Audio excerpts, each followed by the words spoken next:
5 here is the product rule. Product rules. That sound familiar to you? Yeah. All right. Now the product rule, some instructors use F and G, some use U and V to represent the product. Do you know what you guys are using in this class? I'm pretty sure it's F and G. Okay. I don't really like F and G, but we can use them. I like that delta X. There's U and V are kind of a better, but you tell me, do you want us to use F and G? I'm Yeah. happy to. Okay. So the first product, you got to know where to split it is. That's F and that's G. And it's really good actually to come off to the side and write F equals 2x minus 3. G equals 1 minus 5x. Okay. And this is where you're going to jump in and help here a little bit. You have to now be able to take the derivative of each of these. So you want to give that a try and tell me what you come up with. Yeah.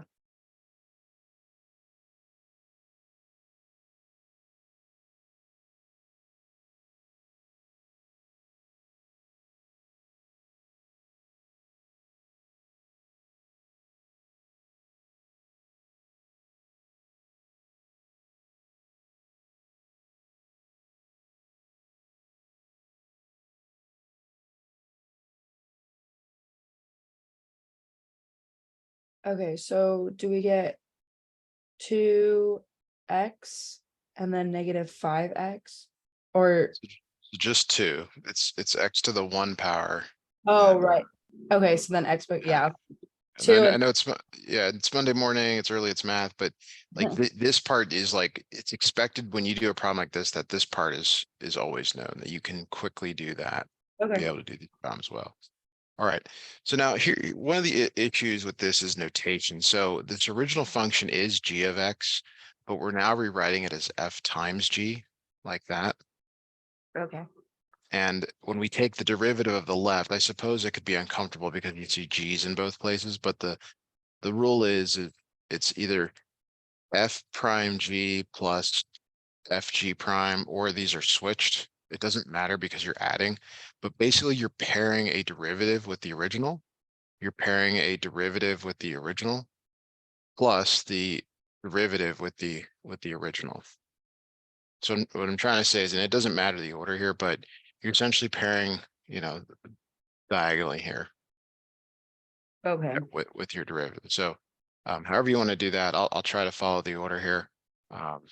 So this would be 2 times 1 minus 5x plus 2x minus 3 times negative 5.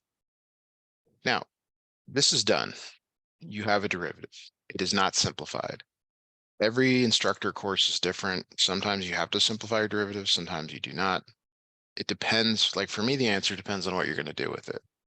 So your answer might be simplified, but you should know that sometimes they say do not simplify or no need to simplify. So what do you want us to do? Do you want us to simplify here? Let me see what they have as theirs.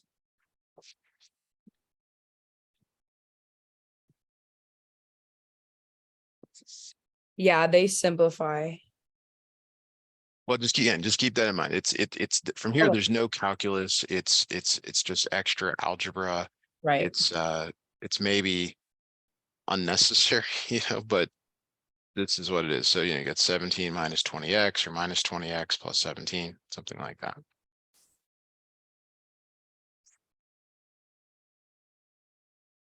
Any questions on that? Nope. Okay. Where should we go from here? We can do number 7. Sure. So these are all product rule problems, and they're telling you that. They're saying this is a product rule problem. It's kind of like when you learn factoring, they said, oh, this is a perfect square trinomial, or this is the difference of squares. That's fine in the beginning, but eventually you have to know how to recognize these. And there's always this break point, this split. So this is the first one is f, the second one is g. You even want to write that f equals square root of t, g equals 1 minus t squared, like that. Okay. So why don't you try again taking the derivative of each of these? Let me know if you have any questions. I'm gonna step away for 30 seconds. Be right back. Okay.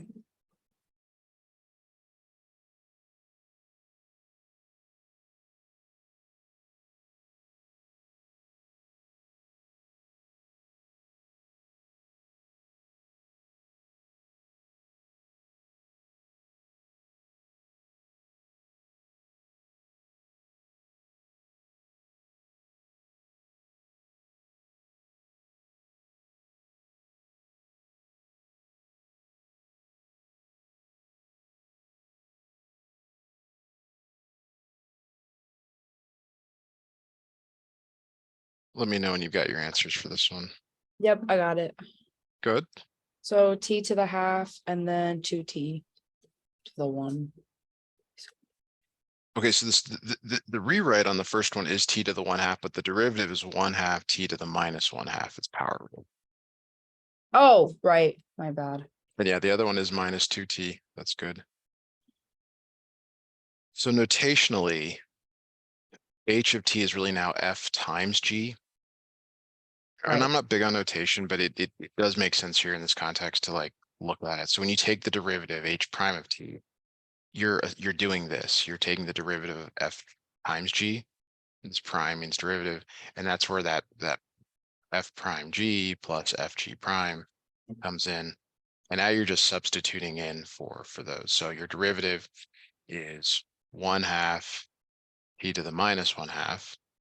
G is 1 minus t squared plus f, which is the square root of t times minus 2t.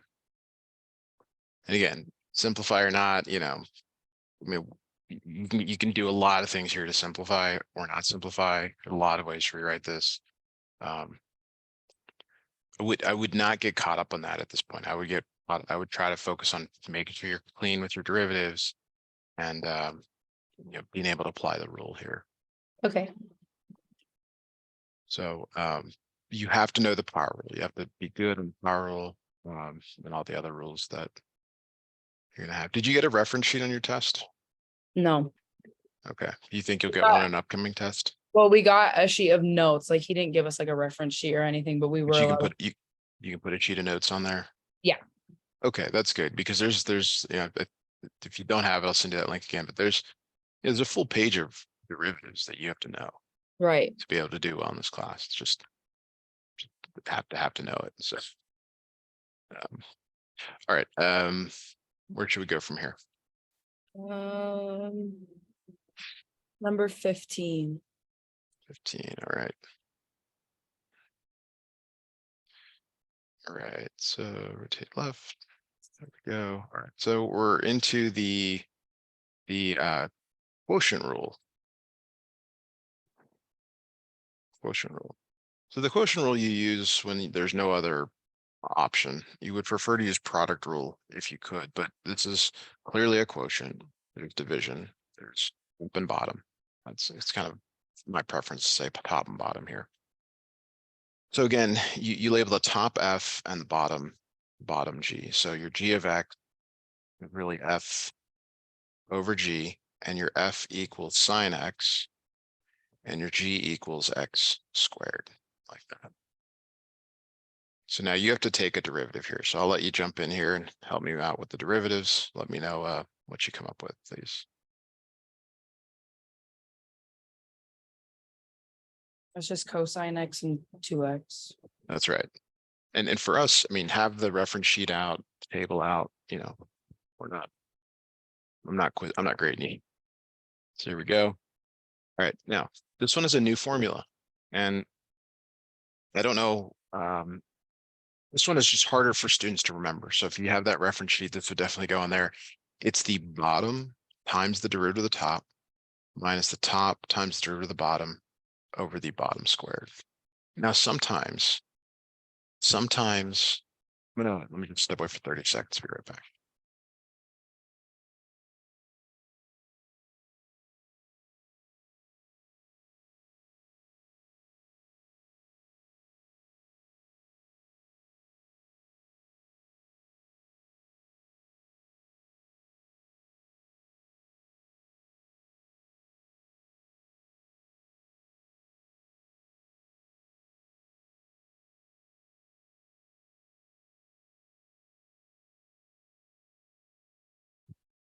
So sorry about that. There's a cat trying to That's okay. get in somewhere they didn't need to be.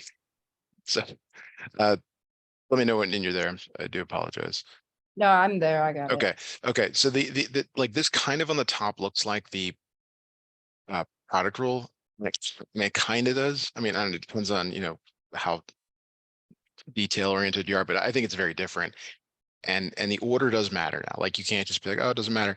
You are pairing an original with a derivative, but you have to you have to use this order. So again, you're just putting stuff in here. Sorry, this is the derivative. So g is x squared. F prime is cosine x minus sine x times 2x all over 2x squared. And again, like, do you need to simplify? It depends. Wait, is it G? It's G prime Yes. at the bottom? Sorry. Oh, Sorry. That's my mistake. Yeah. X squared squared. It's Monday. It's early. that's okay. Yes. And I do make mistakes. So this one does simplify. Like the bottom becomes x to the fourth. There's an x squared. So there's an x there you can pull out. There's an x there you can pull out. And you get x cosine x minus 2 sine x like that. Cancel one of those with one of those. You know, if you want to be an A plus student, you're gonna have to get good at simplifying these. If you don't care, you know, you're just trying to get through the class, then I wouldn't worry about it. It's sometimes as much effort as doing the actual calculus. So you got to know the quotient rule. You got to know when to apply the quotient rule because it's a quotient, things like that.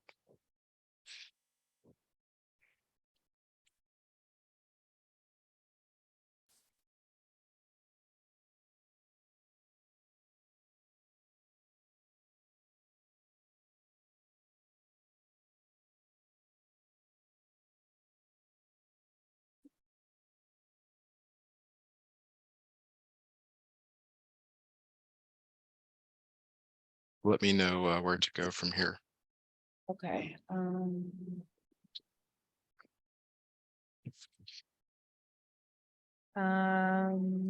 18. Yeah, around to the left. All right, says, all right, so these are determine the derivative. Oh, and let me just make another starting lots of comments. You will get a problem. You will get quotient rule in your like you absolutely will. Like don't try to avoid it. For what? You'll get one of those on your test for sure. Like some say, oh, I hope they don't get it. It's like you're gonna get a quotient rule. Like you have to know how to do it to do well in this course. So right. So like here's what you have so far. You have power rule in your toolbox. You have product rule. You have quotient rule. And then you have like a few functions, like think of like sine, cosine, maybe tangent, ln, maybe, I don't know if we studied that yet, but you have to know which rule to apply. Like what's the overarching rule for this problem? Product What rule. would you, product rule, right? And so identification is important. You have to know that. Then you have to know where to split it. Okay. And so this one, you're like, okay, this one on the left is F, the one on the right is G. So I'm gonna just scroll down here a little bit. So F is 2x squared minus 3x. G is 9x plus 4. Okay. Could you take a derivative of each of those for us, please? Yeah.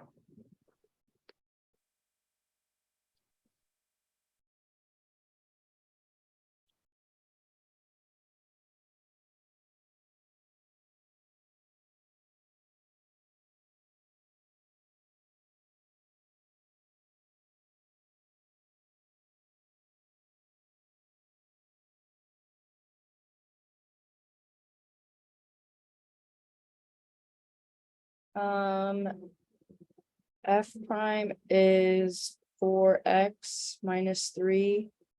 Yep. And then G prime is 9. Excellent. If you go back to our original notation here again, f of x is f times g. So the derivative of it, which is f times g prime, is the product rule, which is f prime g plus f g prime. And you're just pairing them up diagonally. So here's the good news is at some point you actually don't write this stuff on the right. You just realize, oh, I keep the original and multiply by the derivative of that. I keep the run on the right and take the derivative of that. And you'll see that if you do enough practice on this. And like anything else, the more you do of something, the better. I'm sure, when you're playing soccer, there's stuff like that it becomes second nature to you. Right. That's a plus. I play golf, so I mean, I can make references with golf. It's kind of like that, a high level. You play tournaments, you start doing stuff that you just becomes second nature to you. Should you simplify? I'll keep saying, I don't know. That might be a question to ask your instructor, simplify or not. I think Well, it's yeah, better to know.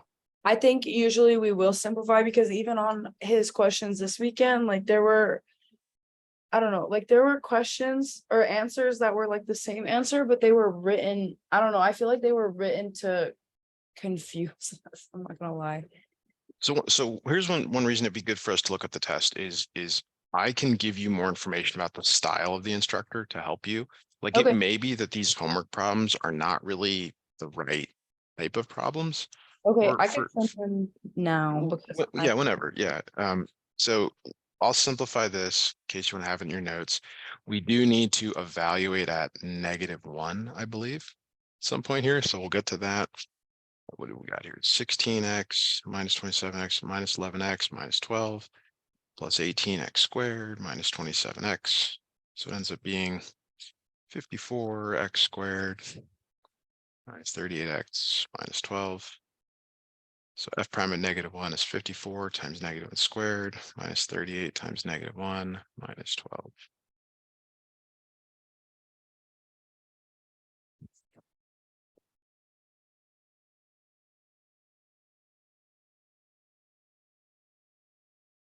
okay, yeah, you just, okay.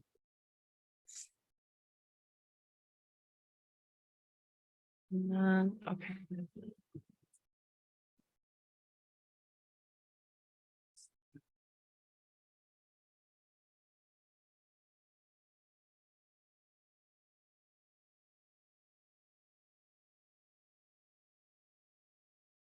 I do number 24. You want us to go to 24?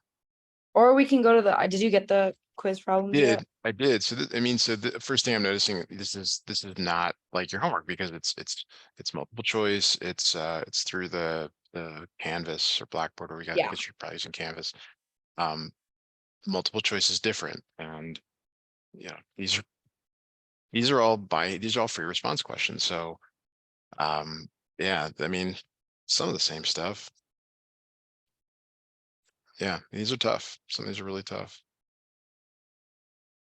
Yeah, and like some of them, the answers are not, let me find the one that I was like struggling on. Yeah, Um, why don't we do that now, and then we'll go through some more okay, questions here. that's fine. Um, hey, no.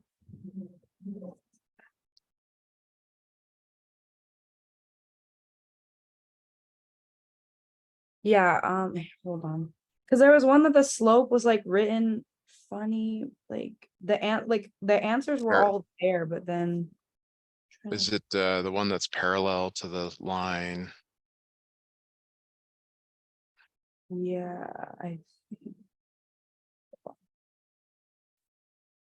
Parallel to the curve 12 plus 2y minus x?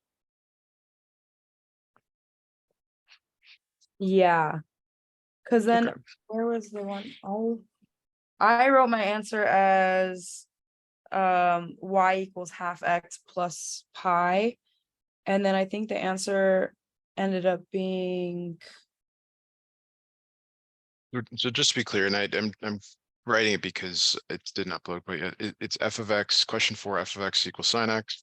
yes, on the And interval then, 0 pi. right.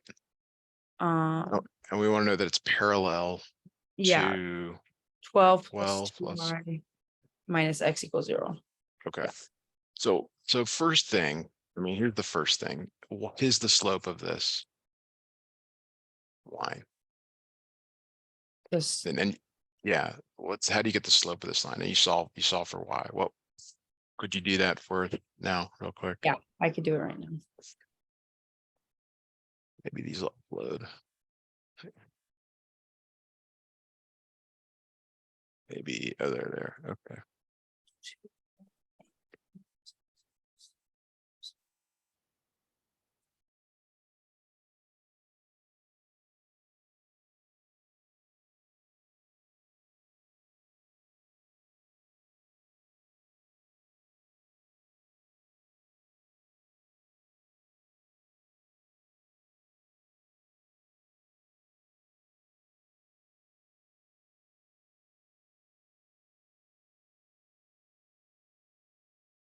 Half.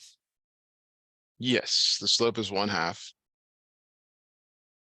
Which means it's, and I'll just highlight the slopes here and hope that's, this is a testing strategy. There's the slopes, there's the slope, there's the slope, there's the slope. So Right. it's either this one, like the other ones are out. Yeah. Okay, now, I mean, guessing is not a good strategy, but that's, you'd be down to those two. So then you do have to take the derivative. Derivative sign, you already told me, is cosine. And we want to know where cosine equals 1/2 from 0. Right. So again, where if that reference sheet, you might want to have a unit circle on it. Right. Look for where on the unit circle from 0 to pi is the x value. The x value 1/2. It's there. Well, it's actually just there. So it's there at pi over, I believe this is pi over 3. So that's the x value. So then you got to make sure the y value, I'm sorry, yeah, x is pi over 3. So then you got to evaluate the original at pi over 3. So what is sine pi over 3? What's the y value there? Well, the x value is 1/2 and the y value is square root of 3 over 2. Like that. Oh, okay. So that does not work. No, sorry, it does work. Sorry. The x value is pi over 3. The sine of pi over 3 is square root of 3 over 2. So your y is sine pi over 3, which is square root of 3 over 2. And that's your ordered pair here. So your ordered pair is pi over 3 comma square root of 3 over 2. So that's where you go y minus y1 equals your slope, x minus x1. So y minus square root of 3 over 2 equals m, which is 1/2 x minus pi over 3.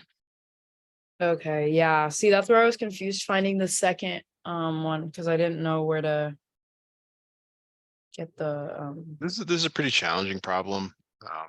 Yeah, see, this is like not similar to the It's not all. It's with the multiple choice you have to treat differently than right. these. In this case, you might even just ignore them until you get your answer, but you need to know what the formats are so you can, like, this is in point slope form. If you're Yeah. writing mx plus b form, then you're just way off. I mean, it doesn't mean you're wrong. It just means that. So was your quiz multiple choice also? This is the quiz. Oh, okay. Uh, okay. Yeah, this is the quiz, and then we have a midterm this week. I see. Well, it might be good to ask or know if the midterm is all multiple choice, if there's any free response. I Because do he very good. No, I was gonna say I think that he said that they're all multiple choice. Because the definition of the derivative, the limit stuff, like it's really hard to do that as multiple choice. Okay. It's like designed to be a free response question. Hmm. But I mean, a really good instructor, really creative instructor could figure it out, but it's just, these are, I'm trying to pass along the information I know from helping, hundreds Right. of students. And Yeah. like, now we know. Um, any other questions on the quiz you want us to look at? If we look at number 1, saw the one I was kind of confused about.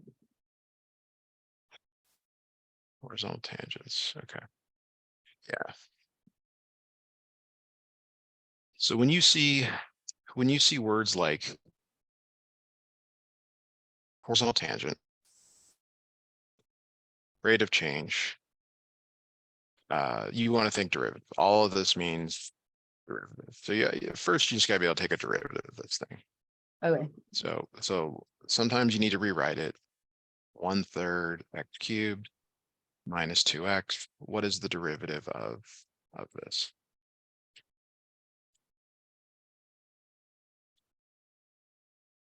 So 3x squared.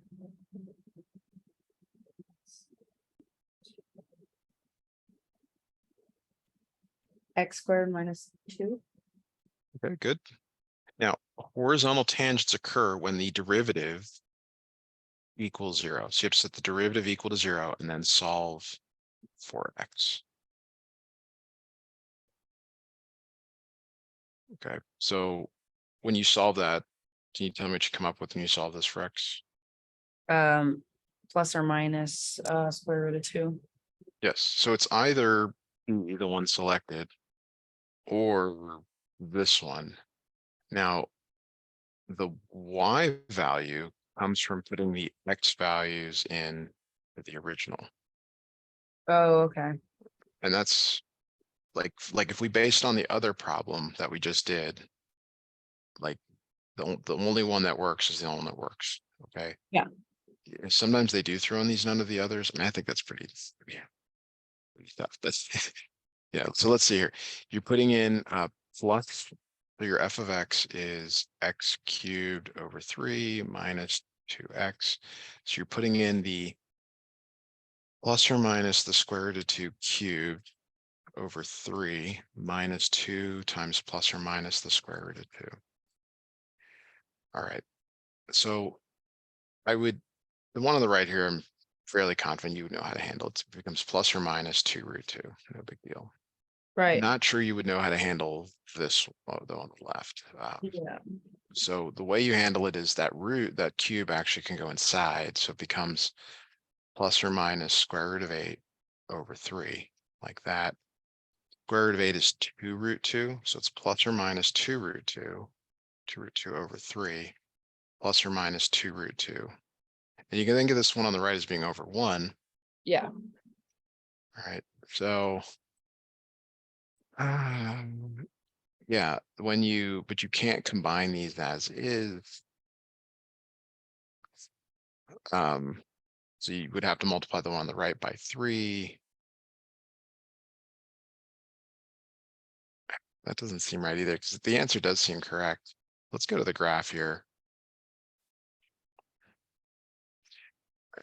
1/3 x cubed minus 2x. And then we have y equals 4 square root 2 over 3 plus. And then I think we do the minus, it will be the other one. Yes. Okay. Yeah. So this does work. But I don't like this. But so this is correct. Yeah. I just kind of picked it because I knew the X was correct and he hadn't used none of the others. Yeah, they Yeah. typically would only choose like one of those on a test Yeah. or quiz, if at all. It's also sometimes just a throw in. Like they have to Right. have 5 answers and they don't know that. I don't really like it. It's okay there. All right. Yeah. So any others you want us to look at from the quiz? Like number 2 is not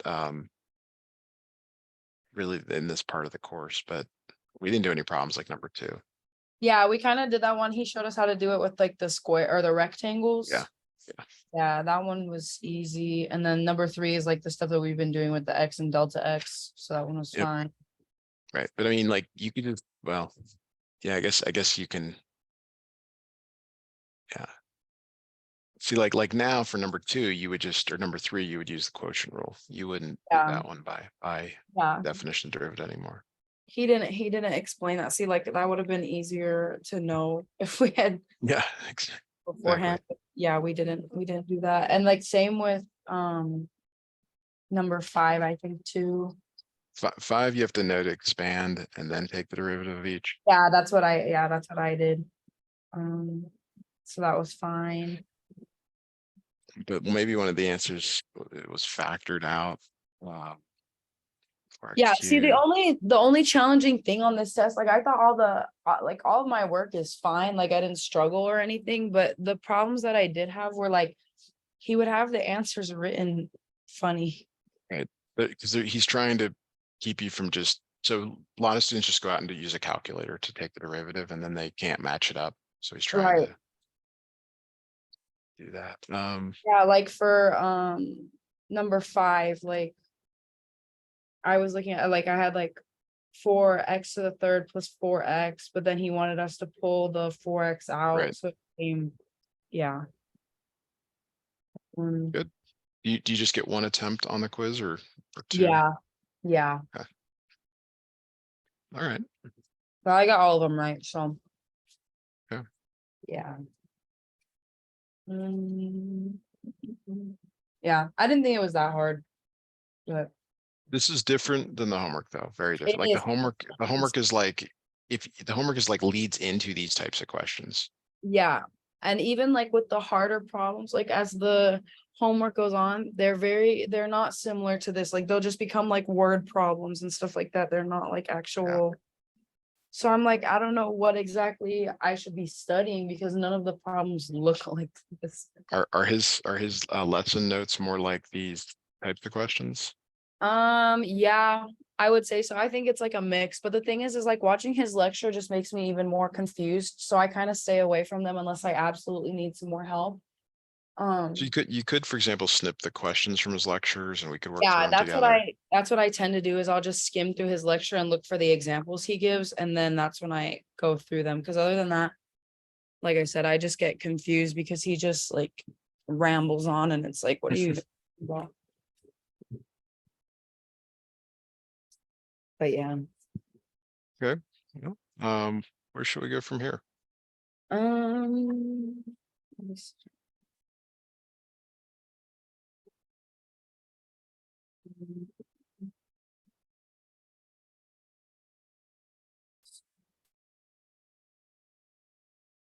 Can we do 31?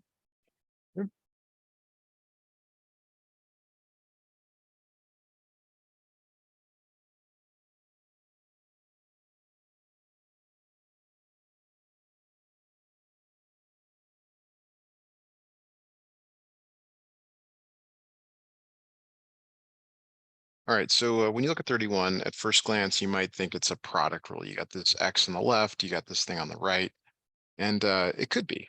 It could be like it would actually work. It's like there's many paths, but you can also do a rewrite, which is to distribute the X into both. Yeah, So you get X minus 4X over X plus 3. Okay, like this. right. So now your derivative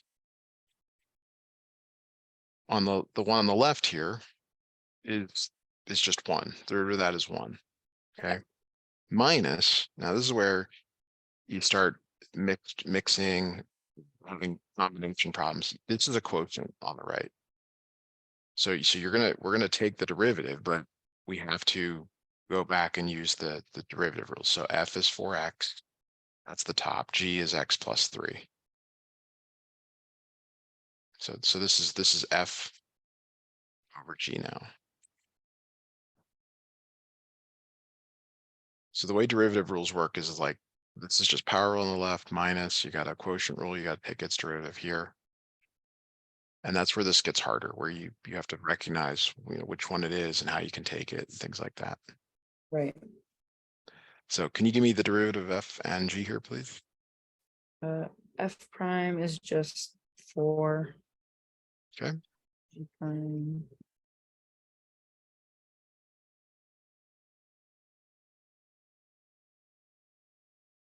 So does the 1/2 goes over the entire thing? There's no Or, one there. There's just a 1 up here. The exponent of x oh, is we 1. don't, because it's not, oh, because it's just under, it's still a division problem, so, okay. And then G prime is just 1, isn't it? It's just 1. Yeah. So now your quotient rule is, and depending on how how well you know it, you can say, okay, well, the derivative of that is bottom times derivative of the top minus top times derivative of the bottom over the bottom squared. Right.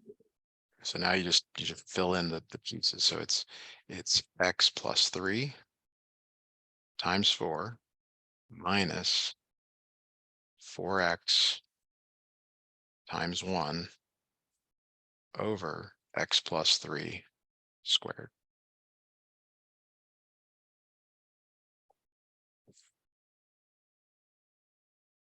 Right. Right. And then it's the question is, well, do you simplify or not? You know, I'm not sure. Okay. If you use product rule, you would get the same answer. It just may not look the same because they're not simplified yet. Okay. Now, because you don't, if it were on your test, like if it's free response, it might say use product rule or it might not say anything because yours are multiple choice. You have to be able to do this and simplify. So actually we should start simplifying these now that I've sort of made that comment, if you want me to, because your answers on your test will be simplified. Sure. Okay. So up here is 4x plus 12 minus 4x. So notice that those cancel.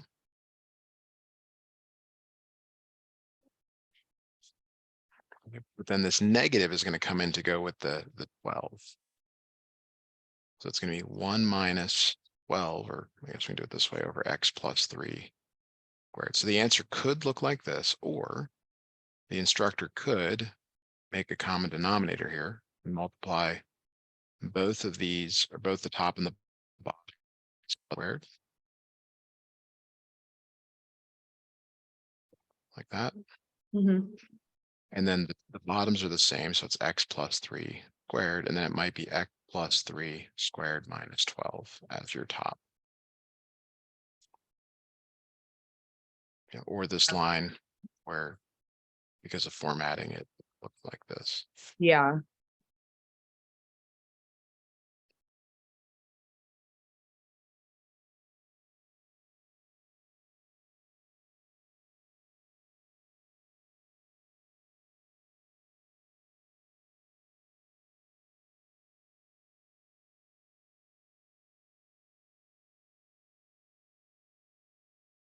Thir- 32 is really similar. Well, actually, yeah, 32 is really similar to this. If you wanted to do that on your own at some point. Okay. Um,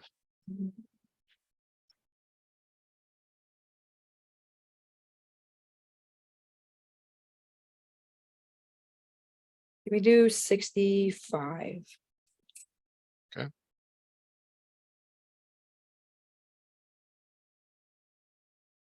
okay, find an equation of the tangent line. Okay, here we go.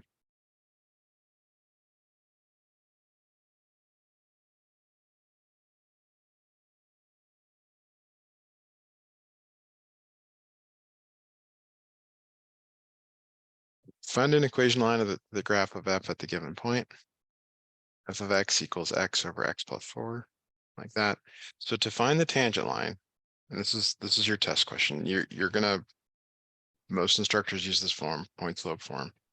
You're going to, you need to first find the slope. Okay, slope comes from the derivative. Okay, the point comes from the original function, which you have right there. Okay, Right. so slope comes from derivative, which means you have to be able to take a derivative of this thing. It is an f over g this time. It's a quotient. So your f is x and your g is x plus 4. So could you determine the derivative of this f and g, please? 1 and 1. Okay, so f prime is 1, g prime is 1.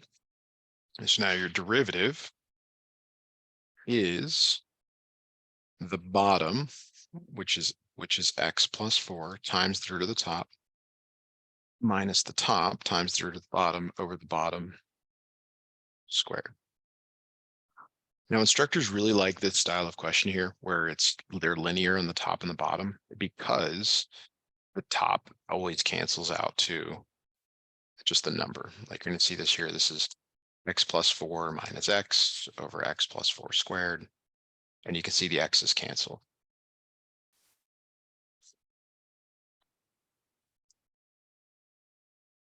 Like that. Right. They really like these style of questions. That's not the answer. That's just the derivative. To get the slope, you have to evaluate the derivative at the x value. So there's a recipe. Step 1, take the derivative. Step 2 is to evaluate the derivative at, in this case, -5. So 4 over -5 plus 4 squared. It's 4 over -1 squared, which is 4. all of that to get this one little number in the point slope equation. So y minus y1 equals mx minus x1. Your slope is 4. Your x is -5, minus a -5, and your y is 5, like that. Okay. It's your answer. Now, could he write this in another form? Sure. But looks like point slope form is the winner. Yeah.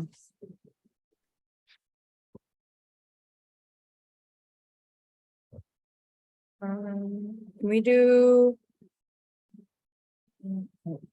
question?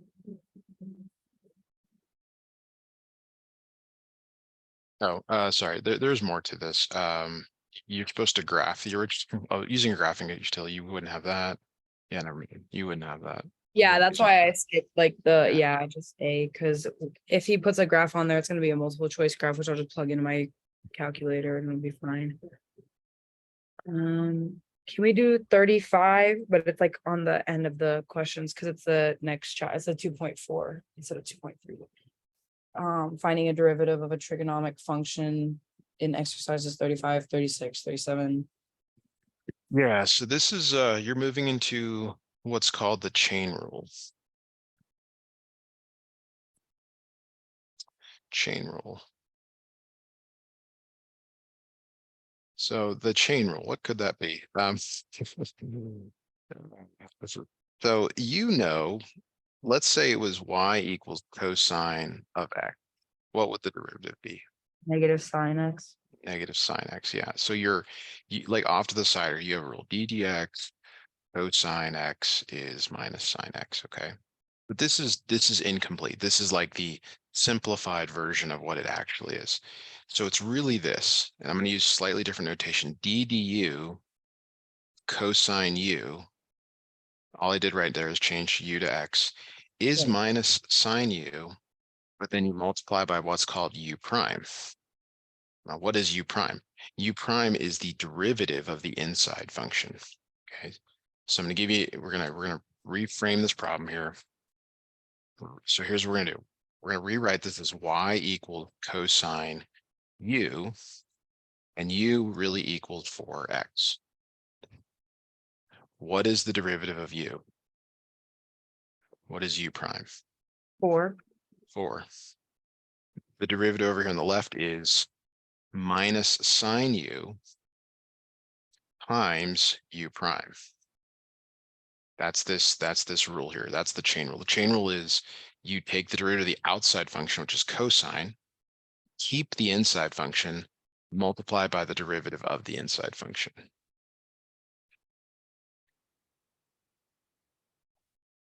So now what do we do from here? You back substitute. Because your answer needs to be in terms of x, not u.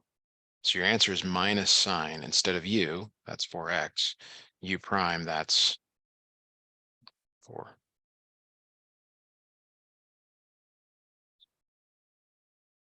Okay. And then simplifying this would be minus 4 sine 4x. Now this applies to more than just trigonometric functions. This actually applies to everything. They're probably just starting it out with the trigonometric functions, but yeah. Okay. So with me, you'll see a lot of you separate over here to the right, because you always have to get it back to something you know how to take the derivative of. Right. Can we do 47? Sure.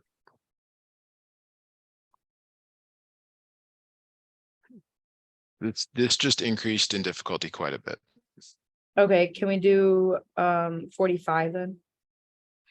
Yeah, 45 is slightly better, because then 46 is a combination of the ones we've just done. Right. So we'll see if we got time to finish them all. We're getting closer. So this one is y equals 4. I'm gonna make the u substitution here, u squared.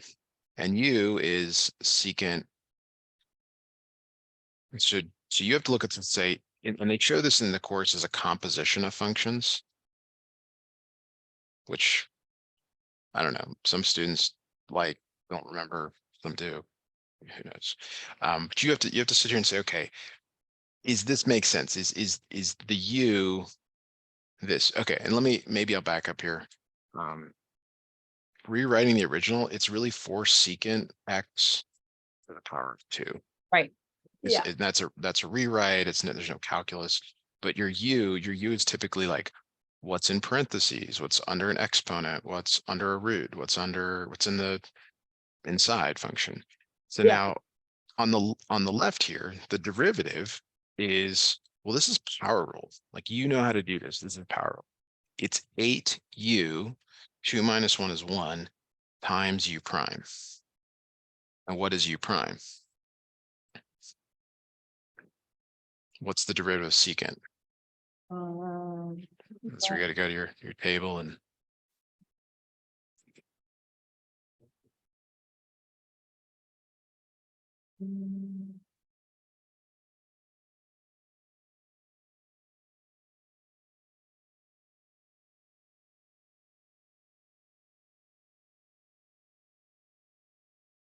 Tangent, right?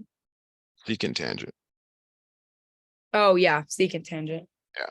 This is again, this is one of those you got to know. You got to memorize. You got to spend the Yeah. time to just learn them.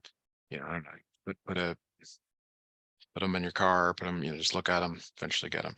So then you back substitute. So it's 8 secant x times secant x tangent x, like that. You're substituting for u and u prime. This is why instructors like secant derivatives, because you can now secant squared x tangent x lends itself really, really well to multiple choice, because you can have powers be off, you can forget to put a number here. A lot of stuff can happen on that one. All right, so we do have to stop here for today.